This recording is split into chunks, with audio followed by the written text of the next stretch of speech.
Good afternoon, everybody, again. And many of you will know me. My name is Mary Coakley. I'm the Community Engagement Manager down here at this part of Trinity called Trinity East. And if you haven't been here before, and if you have been here before, you're very welcome, and you're very welcome back. And do come back. This is the third of a 4-series Talk with Trinity public talk series. And next week we'll have a cup of tea to celebrate the end, and cake, but not tonight, Patrick, sorry. No tea tonight. So as you know, we're videoing it, and it'll be on the Trinity YouTube channel, so if you don't want to be in the video, get out or stand at the back. There are a couple of emergency exits, the door you came in and the back door. This isn't an emergency exit.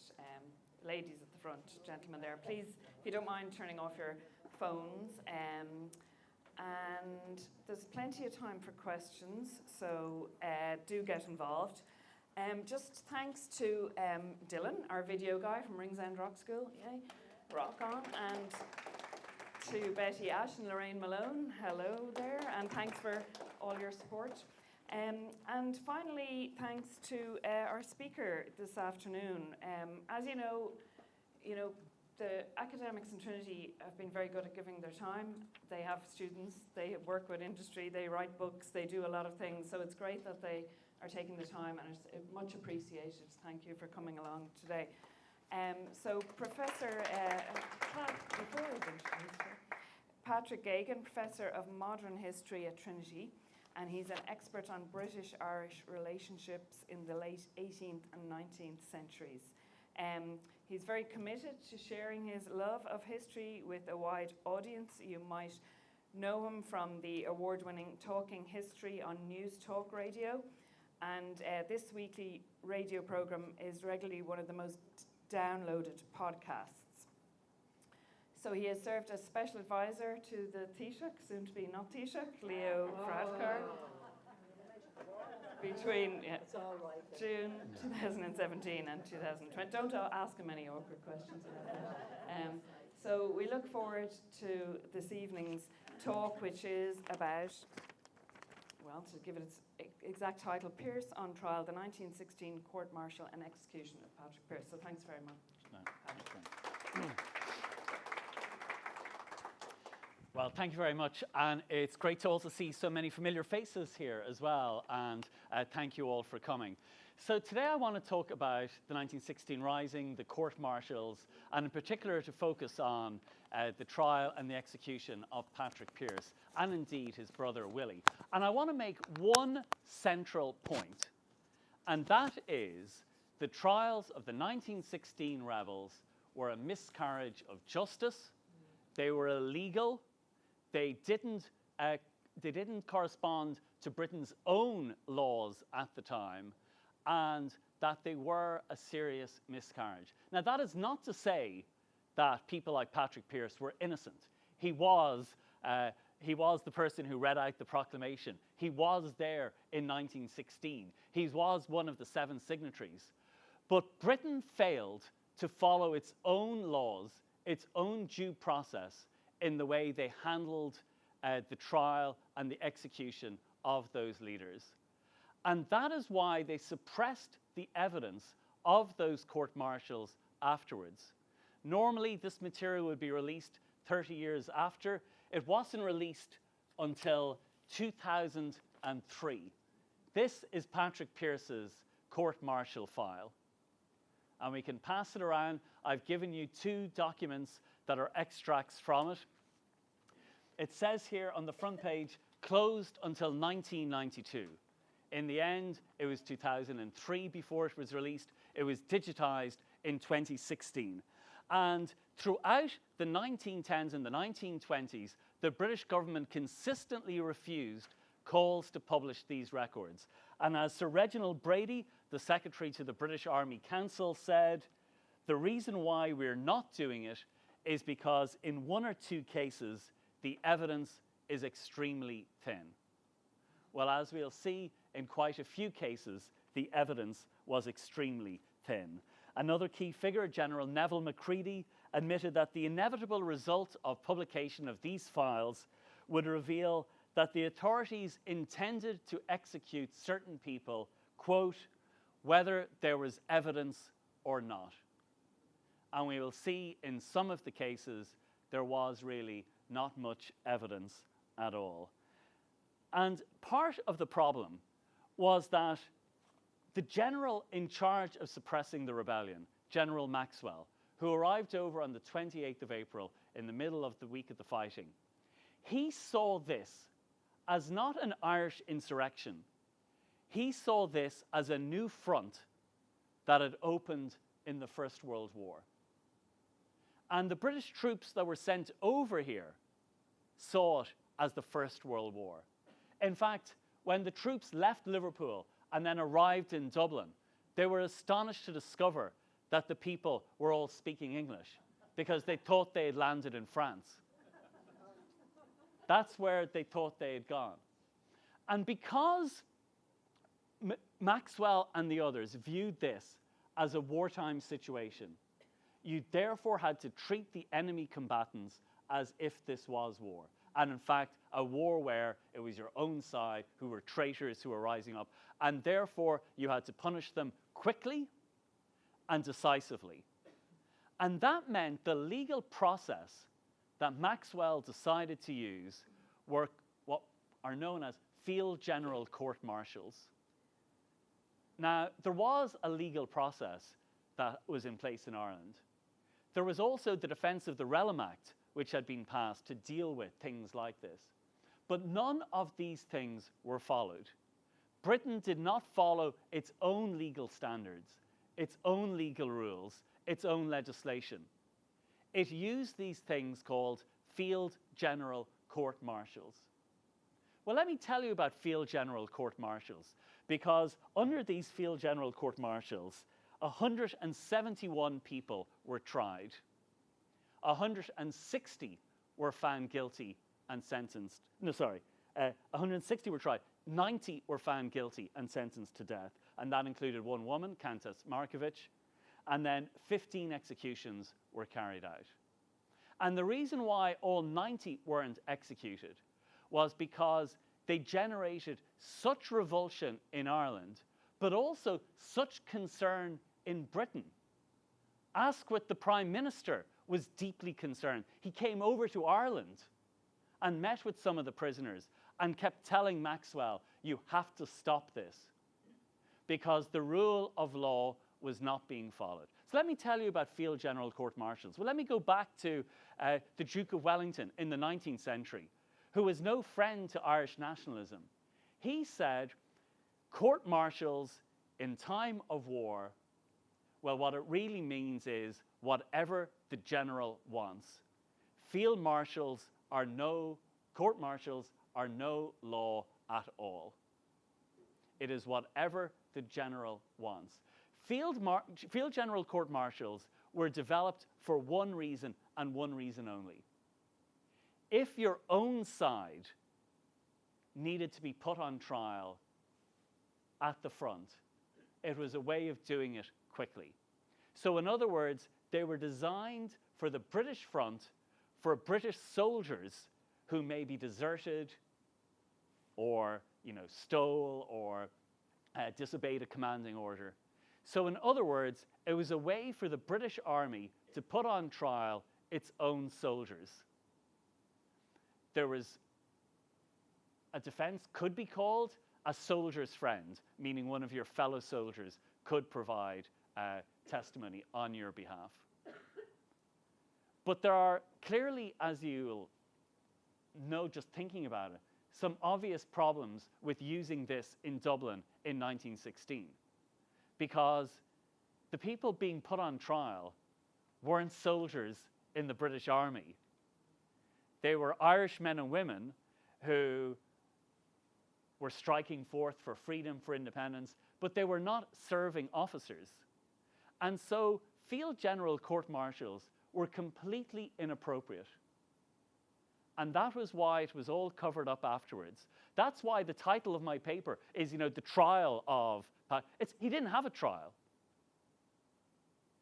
He was subjected to a show trial. He was subjected to a kangaroo court of a field general court-martial, because they wanted to make an immediate example. They saw these as the same as deserters. You immediately put them on trial, find them guilty, shoot them. And that's your way of sending a message. The other thing to say about Easter this year, very early, at the end of the month. Easter in 1916 was remarkably late. Easter Sunday was the 23rd of April. I looked it up today. The latest Easter can ever be in any year is the 25th of April. And that's not going to happen again until the year 2038. So in 1916, Easter was very late. So that's important now just to think about when we think about the chronology and the timeline. Easter Sunday, the 23rd of April. Easter Monday, the rising breaks out. Pearse reads the proclamation. Monday, the 24th of April. Wednesday, the 26th of April. Friday, the 28th of April. Maxwell arrives. On Friday, Pearse gives the order to abandon the GPO. They move into Moore Street. And there on the Saturday, the 29th of April, Pearse gives the order to surrender because they don't want any more loss of life, especially civilian life. Saturday, the 29th of April, Pearse surrenders. Sunday, the 30th of April, the British authorities are scrambling around, desperately trying to find evidence to convict these people that they've arrested. And the trouble is, they don't really have the physical evidence. They have copies of the proclamation, but no original. No original with their handwritten signatures. They only have the printed proclamation with the names at the end. During the week of the fighting, the British were convinced that there were German snipers in the GPO, Boland's Mill, everywhere. But then when they arrested them and after the surrender, they found no German snipers at all. No German involvement at all, it seemed. The odd had arrived, had been scuttled, but they were finding it very difficult to prove their case of treason against the conspirators. That's Saturday, the 30th of April. The next day is Monday, the 1st of May, and Patrick Pearse writes a letter to his mother. And I've given you two versions there. One is the version, the typed up transcript that is part of the prosecution's case. The other is the first page of the handwritten actual text by Patrick Pearse. That letter is sent to his mother the 1st of May, but of course it's intercepted by the authorities and they keep it. And that letter provides the smoking gun, the evidence that they need to rush forward and convict and execute Pearse. His court-martial is the very next day, the 2nd of May. He is found guilty. There's one for him, Thomas McDonough, and who's the third? Cant.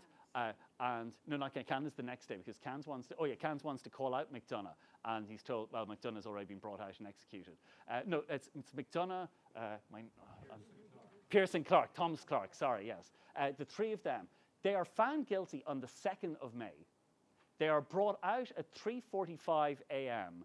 the morning of the 3rd of May, and they are shot. Now, I want you to think of how quickly that has all progressed.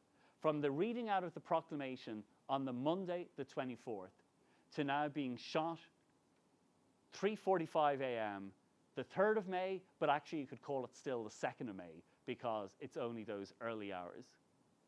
The rest of the country only finds out about the whole details of the 1916 Rising when the printing presses start up again on the 4th of May.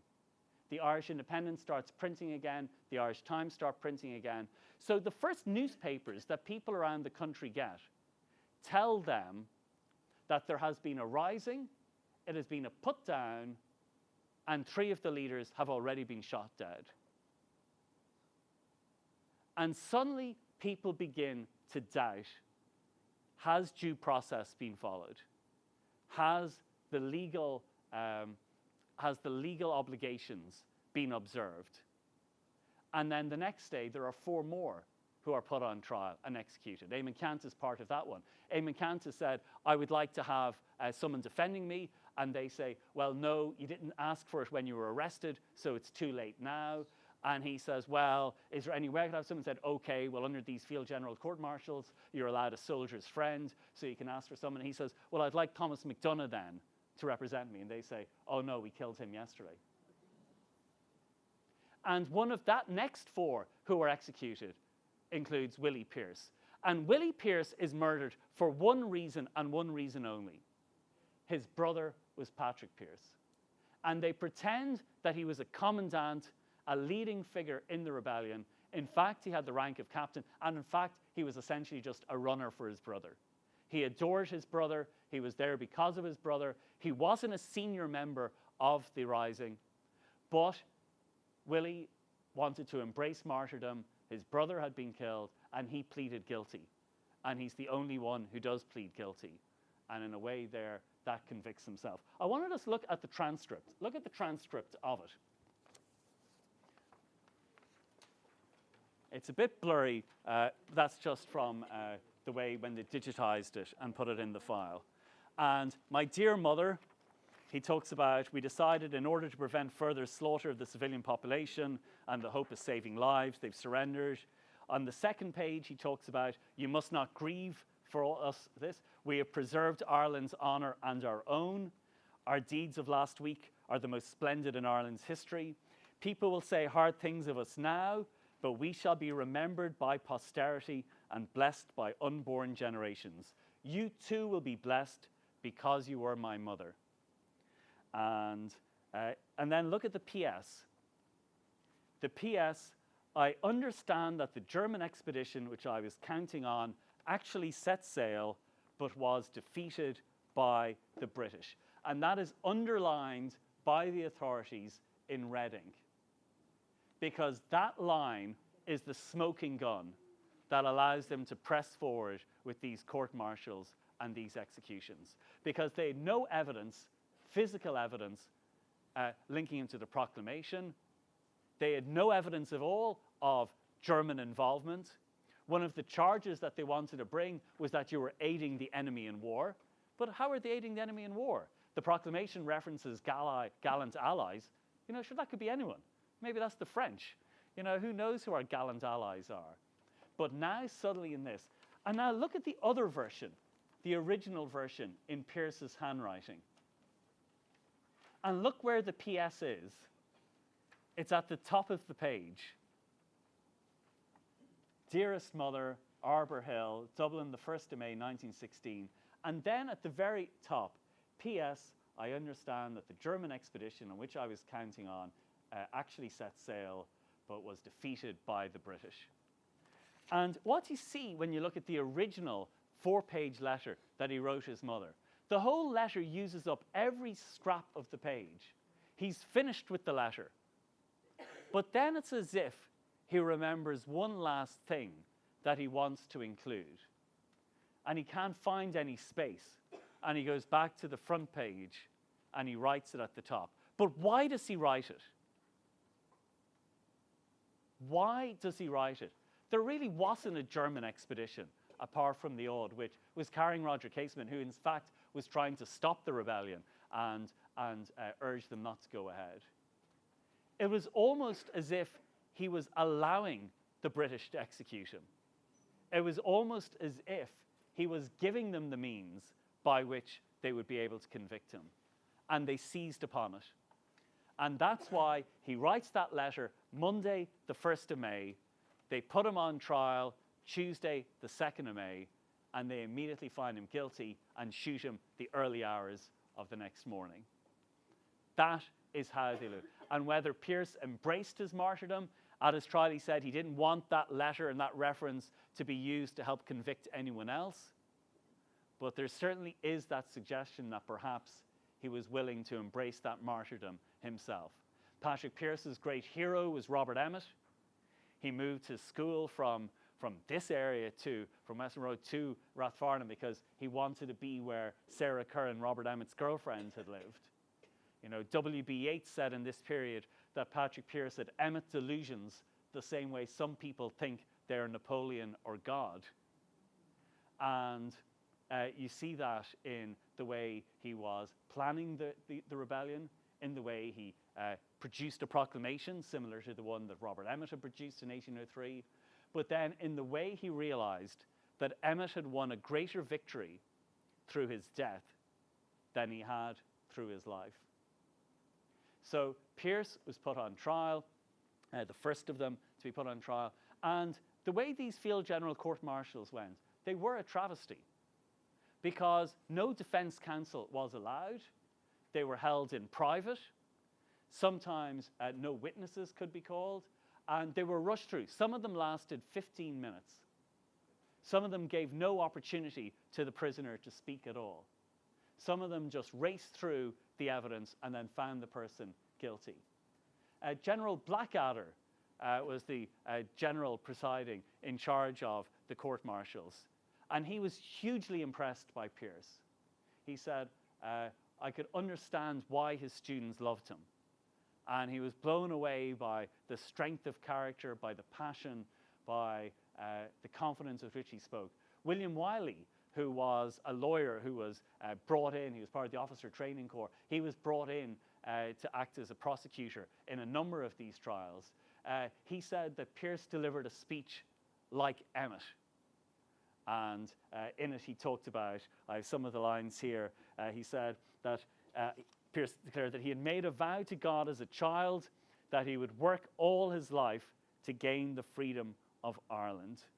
And he was prepared to accept the consequences of his actions. And he admitted to having organized men to fight against Britain and to allying with Germany. And Blackadder was hugely moved. He was moved by the quiet dignity, by the heroism, by the obvious courage. But Pearse found guilty, and then they brought them out to be executed at 3:45 a.m. And the person who was in charge of the executions was someone who was effectively blind in one eye and had only a score of 6 out of 36 sight in the other eye. And they botched the execution of Thomas Clarke. There were 12 in the firing squad. One of them would be given blanks so that way, and they wouldn't know who, so that way everyone could have a clear conscience thinking, well, maybe my rifle was firing blanks. But the 12 missed Clarke. And in fact, the sergeant had to go over with the pistol, or some of them hit him but hadn't killed him, and the sergeant had to go over, Sergeant Lomas, and fire the pistol to kill him. That the scale of, the speed of which all of this was taking place horrified the public. Because what it effectively said was, they're determined to make examples of these people. And they don't care what the evidence is, they don't care what they find. And they were determined to kill Constance Markievicz. Maxwell hated her. He thought she was a traitor to her class. He thought she was a terrible form of what these new modern women do, that they get involved in revolution. And he was determined that she would be executed. And Asquith sent him an explicit message about Markievicz. He said, no woman is to be executed. And the reason for that was because the British during the First World War had made huge propaganda benefit out of the fact that the Germans had executed women. And Britain had always said, this is horrific. This is terrible. This is against the rules of society, common decency. This just shows how barbaric they are. We are different. But now Maxwell was determined to execute Markievicz. And even after getting that instruction, they still sentenced her to death. And they were still determined to go ahead with it. And that's why Asquith had to come to Dublin himself to put a stop to it. Because what he felt that Maxwell was doing was he was undoing all of the good work that had taken place with the Home Rule Bill that was on the statute book, ready to come into law, all the work that Redmond had done. And it was all unraveling it now. Because people who either were opposed to the Rising or indifferent to it, or to be honest, knew nothing about it, until they were now learning about it, were finding out about every day 3-4 people were being found guilty, sentenced to death, and dead before they'd any time to even consider it. And suddenly then the bishops started speaking out about it, and there was suddenly a rolling momentum. And that is why only 15 people were killed, even though 90 were sentenced to death. That is why Eamon de Valera escaped. And in later years it was said, oh, it was because he was American birth and all that. It wouldn't have saved him. What saved him is that he was near the end of the process. And there was such horror and revulsion at what was happening. Because essentially what they had done, the authorities and Maxwell, is by treating it as an extension of the front in the First World War, by treating it as that, they had turned popular opinion in Ireland in favour of the rebels and against the British authorities. They had radicalised the population. Because what they had revealed was that Britain did not follow its own laws. Britain did not follow the rule of law. And that Britain would... In the past, Britain had learned its lesson. 1803, they executed Emmet, made him a martyr. So what did they do with the 1848 rebellion? They executed no one. They brought in new treason felony legislation, and they just transported them, got them out of the country. 1867, they didn't execute any.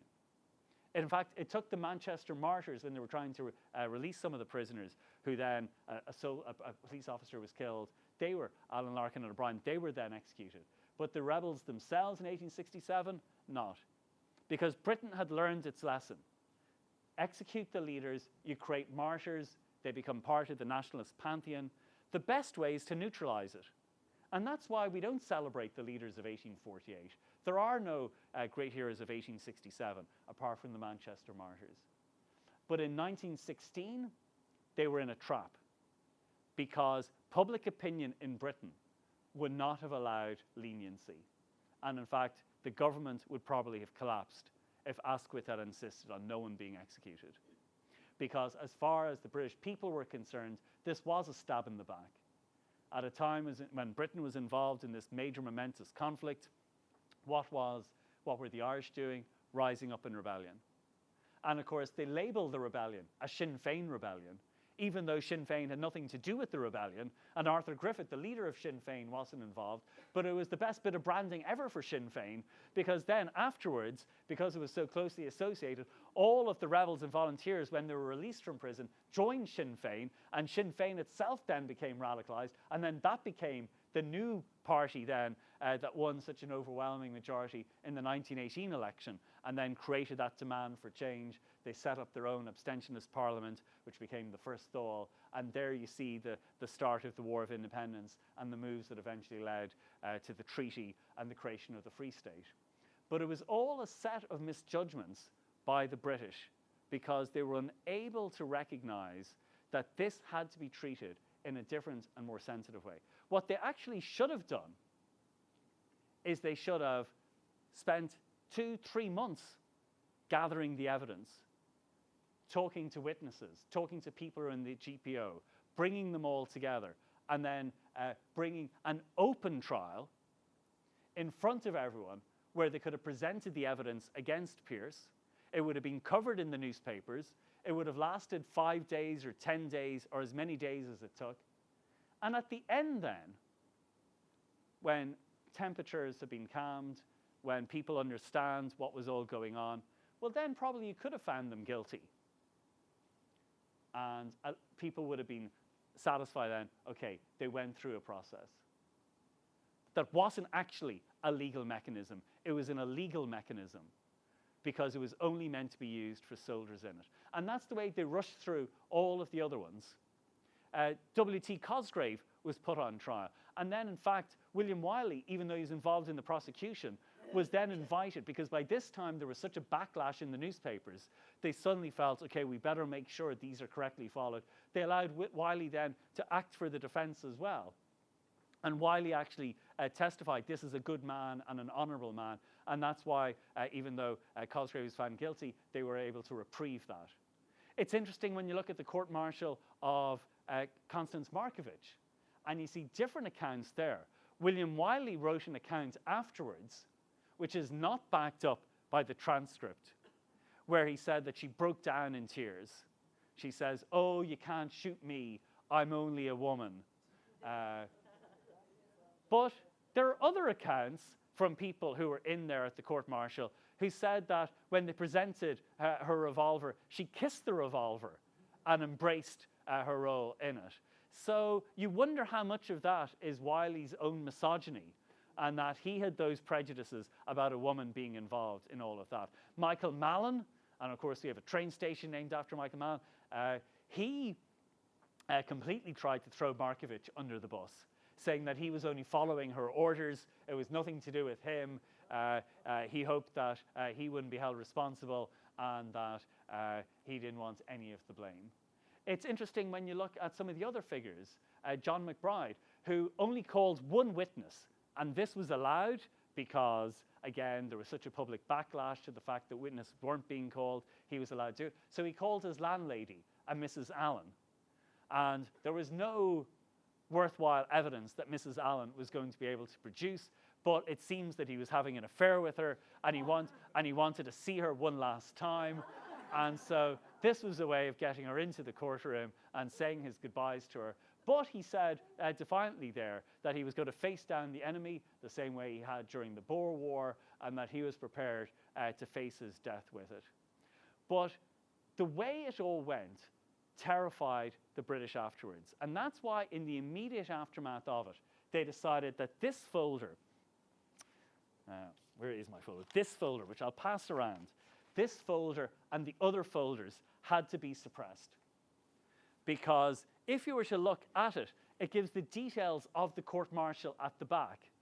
And what it actually says is, you know, who were the witnesses called. They had to like mark things out because they had to change it, because it wasn't designed for this setup at all. It was designed for that. And that's why when it got to Casement's trial in England, the 16th person then to be executed because of his role in the Rising, therefore that had to be a public trial. That had to be a trial where you would really try and make sure we are going to follow the rule of law. We are going to make sure that these aren't unjust, that these aren't illegal operations.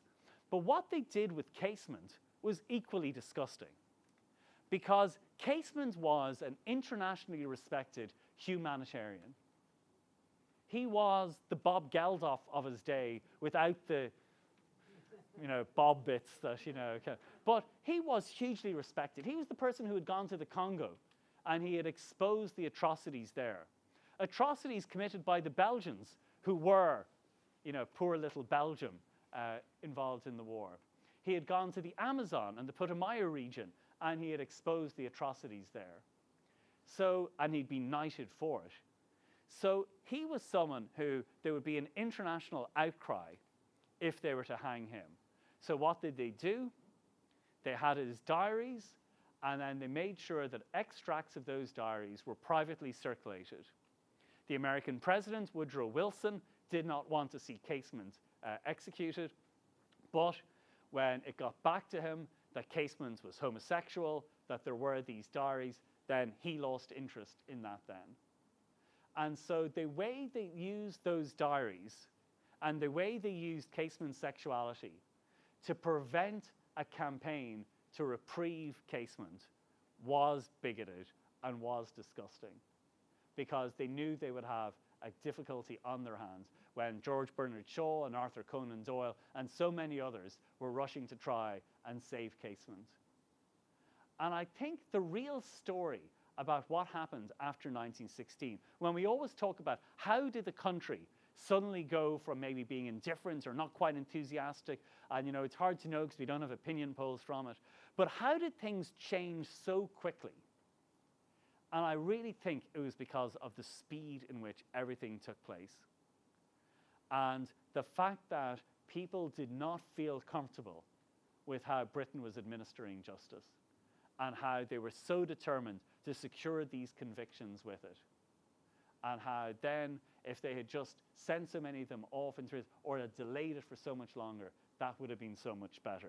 There's a great poem by W.B. Yeats where he talks about, in the mystery of transgression is a cloud that shadows day, for the night to turn to fire, showing death's redeeming way. But that really sums up what you see with those executions, death's redeeming way, because it redeemed what had been an absolute failure. Clark thought the rebellion had been an absolute failure, was horrified by how badly the whole thing had gone.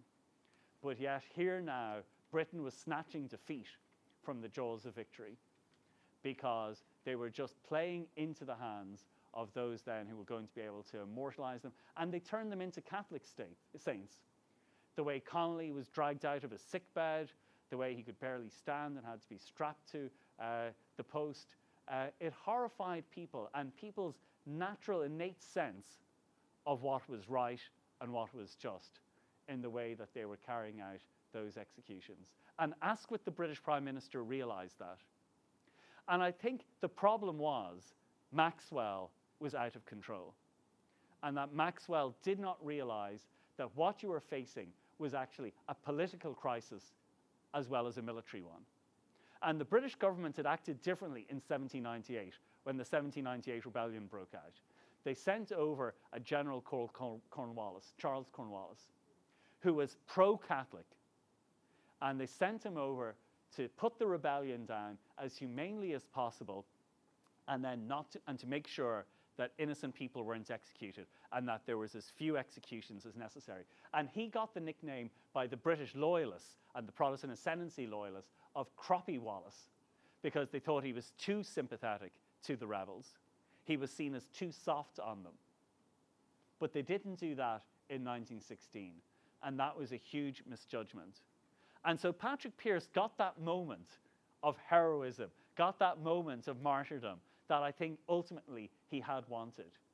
There's a story told that he stood up on a table in the GPO and he announced, well, at least we've lasted longer than Robert Emmet, because Emmet's rebellion had been over in a night. And all of that was tied up in his whole idea about what was necessary to rejuvenate the cause of republicanism in Ireland. And Britain and Maxwell played right into that by not following their own legal standards. And they rushed through everything. And if you just look at the speed in which those executions of the 15 took place, 3rd of May, 4th of May, 5th of May, they were just rushing through them. And if you look at the records, very little time spent on it. Very little time spent. And there's no way that you could say that this was a fair trial when you're not allowed to have a defense counsel, when a lot of them weren't allowed to produce witnesses in their own defense, when the evidence was really quite not always clear, and not always, because sometimes they weren't able to place the people in the right place. They'd have someone on trial and say he was in the GPO when actually he was at Boland's Mill, that they weren't always even correctly identifying or placing the people in the right location. And yet they were determined to go ahead with it quickly without taking their time and making sure that judicial process was followed. And I think it really shows the problem of trying to conduct something like that in the middle of a world war, because they were so caught up with this. If this had happened at the Somme, if this had happened at Gallipoli, how would you have responded? What you would have done? But why they were so foolish as to use these field general court-martials, well, they felt they could get away with it. And to a sense, they did, because immediately they suppressed all the evidence of it, and they immediately then pretended retroactively afterwards that they had followed these things and put all the files then under lock and key. And I think that helped transform the 1916 Rising into another failed rebellion. The proclamation talks about how 6 times in the past 300 years, the Irish people rose up to try and assert their freedom.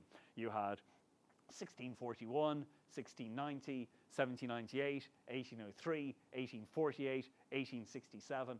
All of them had ended in failure. 1916 was just the 7th in that list. It should have been just another failure.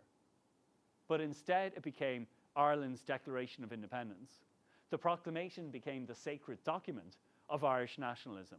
It became Ireland's Declaration of Independence.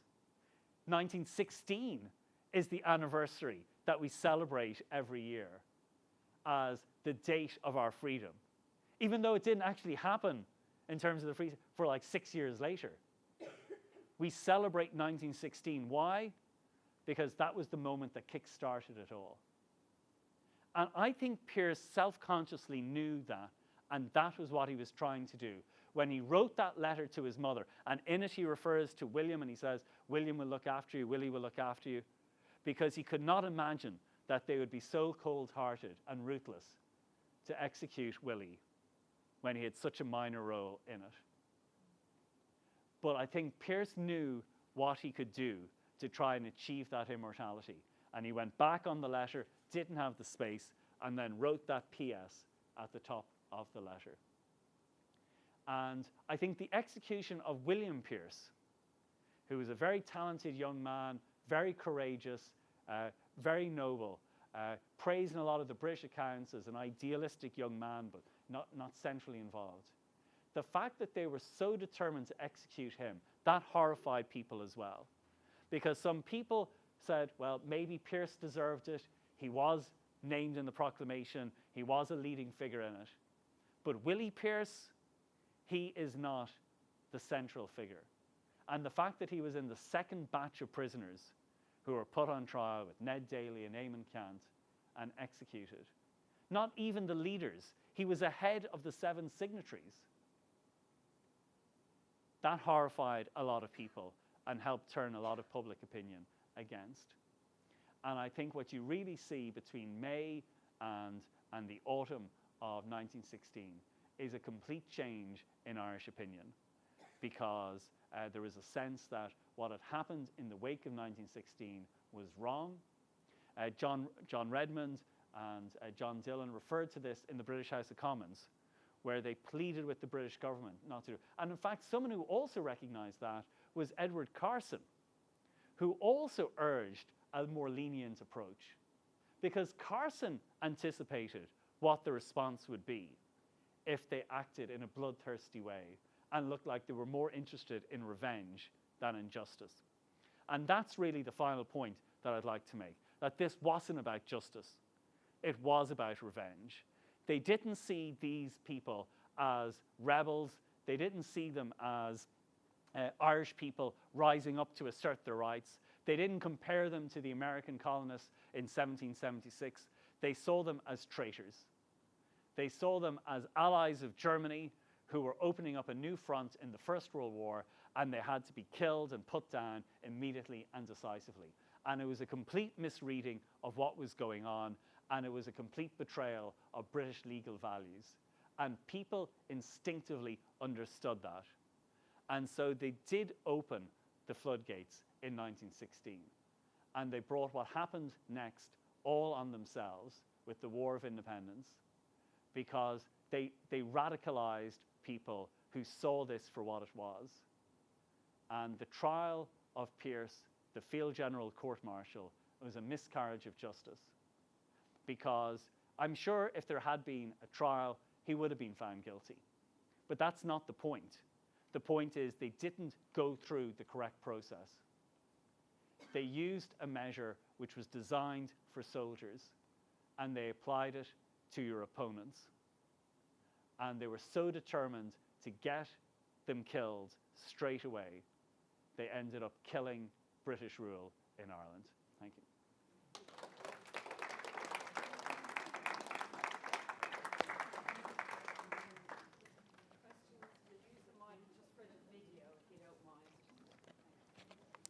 That was an absolutely fascinating address on a narrow legal point, but I think an important one. It's a principle of English criminal law, and indeed common law systems everywhere, that if you don't prosecute strictly in accordance with the law and carry out executions strictly in accordance with law, that the actual killing is homicide, that it's a homicide in the form of murder. And I noticed that you used the word murder with reference to Willie Pearse. But if it was murder in the case of Willie Pearse, is it arguably not murder in the case of all of those who were executed? Yeah. I think so. I think that's an excellent point. I think it would be called today extrajudicial killings, extrajudicial. You're going beyond what is the law. Yeah. You are not following your own, and you could say they murdered the people because they did not follow their own procedures, and they betrayed their own values and their own value system. Can I just ask, do you have any kind of sense of what people in Britain, the normal man in the street in Britain, felt at the time? Did they really believe that Irish people were getting German backing? Yeah, it's interesting when you look at the British papers and see how it's reported. I think for some they do see it as a big betrayal. I think some it's, we've got brothers and sons who are fighting and then this is happening. With others of Irish descent, there's more sympathy. But again, there's that kind of confusion about what's going on. And I think you get a range of opinions. And I think you get a range of different attitudes in terms of what's really going on in it. In some cases, in a way you saw it during Brexit, an ignorance when it comes to Ireland. A lack of understanding. They just don't get it. They had to Google who is the DUP after the 2017 election when the DUP held the balance of power. They never considered Northern Ireland when they were voting for Brexit. There is still that ignorance about it and not really an understanding of it, but not a huge amount of sympathy either. Could I just ask, I'm curious about the postscript. Did Pearse have connections with Germans, and was there a sense that he was looking for support from Germans? Yeah, like there had been like German support with the gun running, and there was an attempt by Casement to raise an Irish brigade of four, British prisoners, soldiers who were prisoners of war there, and get them to switch uniforms and fight for Germany. Casement himself became disillusioned with German support and was on a mission actually to countermand it. But there's limited German support. Like I don't really think Pearse believed a German expedition was coming. And even the phrase "and had been defeated by the British," one kind of small ship had arrived and had scuttled, and Casement had been captured, but not really the type of expedition he seemed to be referring to. And it's hard, yeah. Was it civilians or the German army? German military, yeah. German. Yeah, and so it's not entirely clear what Pearse was thinking of, and what was in his head, and why you would add it. And of course, Pearse had trained in the law, so Pearse knew why he knew that line would convict him. There is no way you could not think that line. But I think in the same way that his brother pleaded guilty, I think Pearse was embracing his martyrdom. Well, thank you. Yeah. Yeah. Yeah. Yeah. Yeah. Thank you very much. And so I think there's possibly one other element as to why public opinion also turned. It wasn't only the speed of the executions, but also perhaps the drip nature of the executions. Oh, yeah. So like every day, 2, 3 people, and that coming out in the news then the following day or maybe 48 hours later. So it was just seemed kind of, relentless every day. And people didn't know how long this was going to go on. Yeah. And then I just had one question, practical question in terms of the documents. Do you know why, I think you said at the beginning that the papers should have been released in 1996 and then weren't still released until 2003. So why, were they still delayed so many decades after the original event? Thank you. Brilliant question and a brilliant point. Yeah, I think you're exactly right. The drip nature of it. Like they always say, if you're going to do a load of bad things, do it all at once. So it would have been much better if they said, okay, there's 15 executions, do it all the one day. Set a day, do it all at once, get it over. People are horrified, but it dies away. But instead, it's that drip nature. You get the paper, 3. Get the paper the next day, 4. Get the next paper the next day, 3. It's just what's happening here. Are we going to get this every day? And I think that was terrible. So you would say that from a kind of a communications point of view, this is the worst way of doing all of this. I think in 1992, you have to remember, it's 6 years before the Good Friday Agreement. You know, the Troubles are still going on. It's a year before the Downing Street Declaration. It's a difficult period in Anglo-Irish relationships and Northern Ireland. And I think there was a sense that 1992 is not the right time to release these, because they probably would annoy a few people, you know, if you see just how skimpy the evidence was that was used to convict and execute some of these people. Whereas 2003, when they're released, it's 5 years after the Good Friday Agreement. People have moved on since then, and I think it was a safer time in British-Irish relations to do it. And then they're digitized. You can go online and just look them up, Court Marshals, and you can get it on the British National Archives site and some of the other sites, and it's very interesting to go through them. But I think it was a safer time in terms of relations. Was there any admission by the British government when the papers were released that things went so haywire for the people that were murdered? Not that I'm aware of. Like, Fergal McGarry has a very good contextualizing essay on it at the time. I don't think there was any kind of official apology like Tony Blair famously did for the famine 150 years later. But no, I think there was maybe a sense of, I think there was always maybe a sense of embarrassment or awkwardness about it, but I don't think there was any I don't think they wanted to really delve into just how murky it was. Sean Enright is an Irish-born lawyer who became a judge in Britain. He wrote an excellent book about it called 1916, The Trials, where he did, in each chapter he went through these and went through that forensic detail, and then like really exposed just how unjust they were. And I thought he brought a brilliant perspective to it. I remember having him on the radio show and like meeting him a few times going through it, and it is a really good book.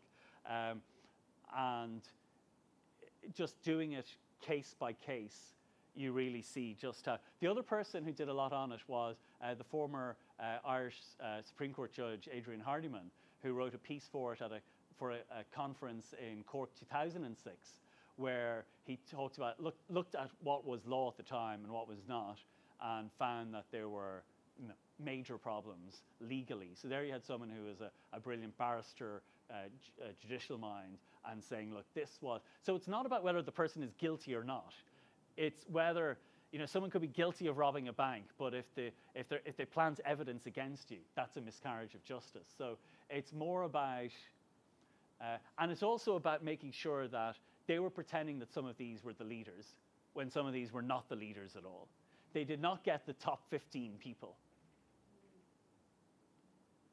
They got the 7 signatories, and they got 8 others of varying seniority. And that showed a kind of a botched, haphazard approach to it as well. And that some senior figures like De Valera got away with it because his was coming at the end, whereas some others were rushed through. W.T. Cosgrave, who became, the first president of the Executive Council, the first, say, Taoiseach, although the name wasn't there then, he had a much more significant role than some of those executed. But again, because he comes at a later stage, they're prepared to show clemency there because they're afraid of the backlash and they're afraid of this whole thing unraveling, and they kind of want to draw a line under it as quickly as possible. Thank you for that talk. It was great. I'd just like to say thank you for your program, Talking History on a Sunday night, which helped me through my history exams as a mature student. They were really helpful. My question is, was General Maxwell, did that actually end his career, or was it retribution? Did he suffer for all that had gone on in Ireland? Well, thanks very much for the show's 17 years going now, so we never thought it would still be going after like 3 years, never mind 17 years. It's interesting. The Dictionary of Irish Biography has an entry on him, and the Dictionary of Irish Biography is now free and open access. So you just go to www.dib.ie, and at lunchtime today I was reading Maxwell, the entry on Maxwell, and I think he died only a few years later, 1922, And I do think it kind of cast a shadow over him. I don't think it was ever said kind of formally or officially, but I definitely think there was a sense of he botched that job. You know, he messed that job up. And I think there was a sense of, you know, I'm sure when the War of Independence broke out, I'm sure there was some going, well, we know who's to blame for that. Now, maybe you could look at it another way. If you're involved in a major war like the First World War, and you're seeing friends and colleagues going off and dying, you see it very much in those black and white kind of terms. So if someone is rising up in a rebellion, and there's the reference to the gallant allies, and there's a fear that it's Germans and German snipers, I could kind of see how you might say, and you only have to look at the Middle East now, how, you know, people can respond and overreact, and how an overreaction can actually do more damage to the people who are doing it, because you see there Israel losing such huge support that any support they had after the attacks on October the 7th have been squandered by a disproportionate response to that, and a response that, again, like this, seems to be breaking the rule of international law and going too far, and that countries just don't learn the lesson, that they don't learn any of the lessons about these kind of responses, and it's the tragedy of what the British did there. I asked this question because my grandfather actually died in World War I, so he was in the Australian Army. But I'm just wondering, apart from 1916, in the war in general, what was the legislation around prisoners of war, say, could they shoot them, you know, or was there any kind of issue like that?